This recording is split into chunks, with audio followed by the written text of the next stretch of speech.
Hi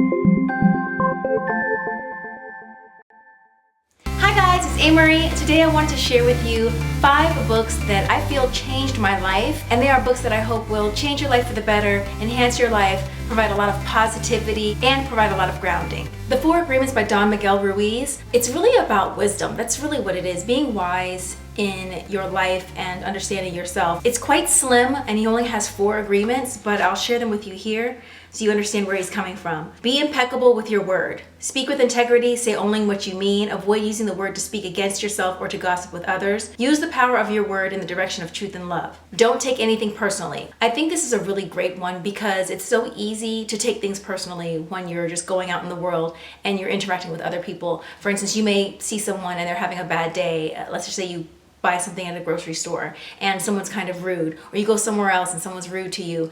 It's important to not take that personally. I mean, they have whatever energy is going on with them. Maybe something terrible happened to them. Maybe they're just in a bad mood. But whatever that energy is, you don't have to accept that energy. And instead, maybe have empathy for that person. But even if you don't go so far as to send any kind of positive thought their way, at the very least, you can keep them from stealing your joy. And then what he says about don't take anything personally is nothing others do is because of you. What others say and do is a projection of their own reality, their own dream.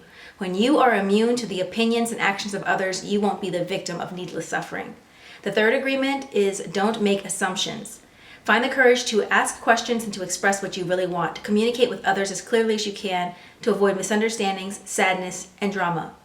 With just this 1 agreement, you can completely transform your life. The 4th agreement is always do your best. Your best is going to change from moment to moment. It will be different when you are healthy as opposed to sick. Under any circumstance, simply do your best and you will avoid self-judgment, self-abuse, and regret. Because a lot of the things that we do, it is to ourselves, and we'll get into that too with one of the other books that I recommend that really changed my outlook. Out of these 4 agreements though, I feel like the don't take anything personally really probably made the biggest difference. And I think this can really help with our modern way of living because we are on social media, we are all on the internet. All of us kind of interact some way with that. So it kind of gives a little perspective. It just helps to understand that it's not you, it's not about you.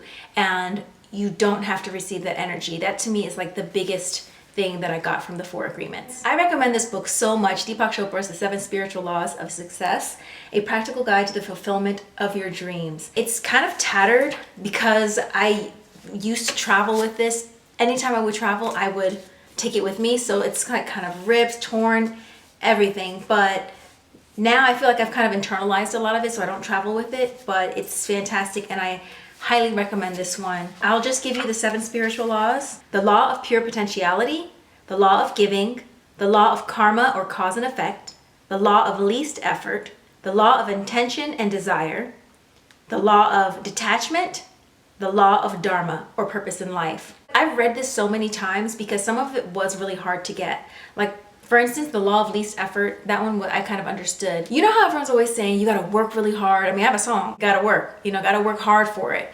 And what I mean by that is just pretty much making sure that you're putting in the time and making yourself better, growing, teaching yourself, learning all the things that you have to do. But the law of least effort that Deepak Chopra is talking about is basically not fighting against the universe. I'm a big believer in what God has for you is for you. No one can take that away. It's for you. That's your path.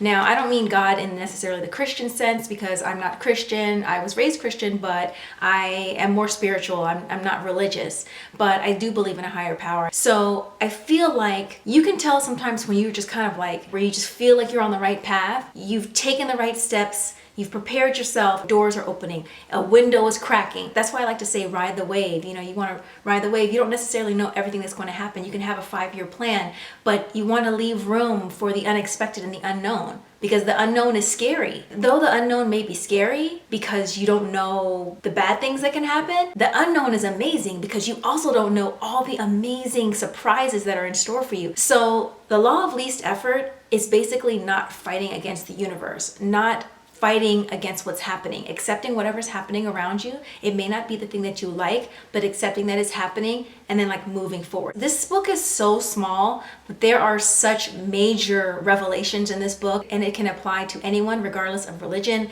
spirituality. Very eye-opening. And I had this book for years. This was a gift. I think I had it for about 7 years before I read it. That's why I may have books in my library and I might not read them yet, because I also truly believe that when you're ready to hear a message, when you're ready for something, your mind and your spirit is prepared, that will come to you. Like there's a certain time when you're ready to receive information. It was a revelation. The Hidden Messages in Water by Masaru Emoto. To make a long story short, Dr. Emoto conducted lots of experiments. He's a scientist, and they conducted experiments in which they froze water, different kinds of water, tap water, pond water, filtered water, distilled water, spring water, etc. And they looked at the ice crystals. Ice crystals tend to be geometric in shape and form, like snowflakes when you look at them under a microscope. But when you would look at the different kinds of water, sometimes the ice crystals would be misshapen. But the interesting thing was that when he would take water that wasn't so great, that was when it was frozen, it was creating really bad crystals. When there was like a lot of energy, they did experiments where people would pray, just sending lots of positive energy to the water. The ice crystals were different. They would either be like great geometric shapes or at least somewhere in between, like they improved. So essentially his hypothesis, and they have lab results to prove it, is that our energy, just praying or sending positive thoughts in a focused manner, can change water. We are mostly water. So he's saying when you're thinking all of those negative thoughts, if a body of water can be affected in such a way, imagine the energy going to your body, what your body is feeling, what your body is reacting to regarding your thoughts when you're thinking, oh, I hate myself, or I hate that I do this. You're just sending all this negativity into your own body. I have another one of his books as well, but this is the main one. Outliers by Malcolm Gladwell, The Story of Success. He also wrote The Tipping Point. I really enjoyed this one. This is the book that contains that 10,000 hour rule. If you've heard of the theory of 10,000 hours, approximately 10,000 hours,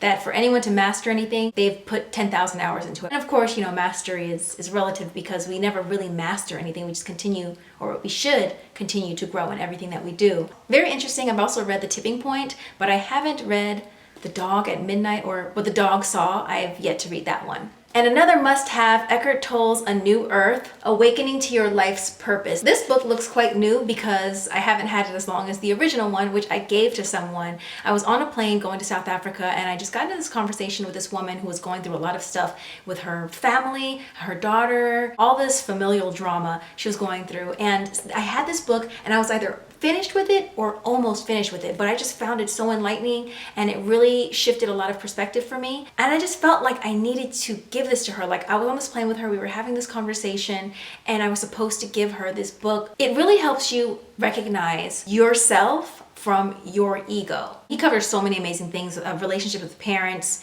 to their children, children to their parents, friends, loved ones, also the relationship you have with yourself, and understanding why we suffer and how sometimes suffering can be addictive. Knowing yourself more, I think, is a real blessing because it can help you not act unconsciously and move through life unconsciously. If you get any book that I talk about today, I probably would recommend this one because it will most likely shift something, and once that shifts, you'll never be the same again.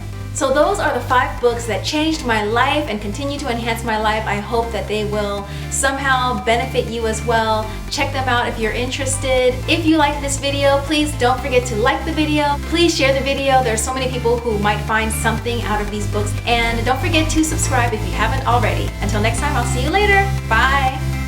It was partly in celebration of this lip gloss here. These are the Velvet Lip Glides, and the colors are Danceteria, which kind of reminds me of Ameriie's song, you know, in this dancery. Danceteria and Dancery sounds like it could have been in the same song.